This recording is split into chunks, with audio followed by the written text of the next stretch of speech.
December কেন বছরের দীর্ঘতম রাত? দীর্ঘতম রাত হয় সূর্যের দক্ষিণায়নের কারণে। মূলত ঋতু বদলের সঙ্গে দিন ও রাতের সময় বদলায়। ডিসেম্বর মাস থেকে পৃথিবীর দক্ষিণ গোলার্ধ সূর্যের দিকে হেলতে থাকে।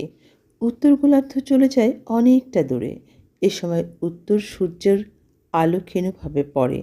ফলে সেখানে তখন শীতকাল, আর দক্ষিণে গরমকাল।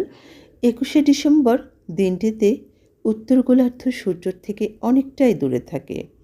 ফলে সেখানে সূর্যের আলো এতটাই কম পড়ে যে দিন খুব তাড়াতাড়ি শেষ হয়ে যায় বলে মনে হয়। রাত হয় দীর্ঘ। একে বলে উইন্টার সলস্টিস বা সূর্যের দক্ষিণায়ন। এই সময় দক্ষিণ গোলার্ধে দিন সবচেয়ে বড় হয়, আর উত্তর গোলার্ধে রাত দীর্ঘতম হয়। সূত্র: ঢাকা মেইল।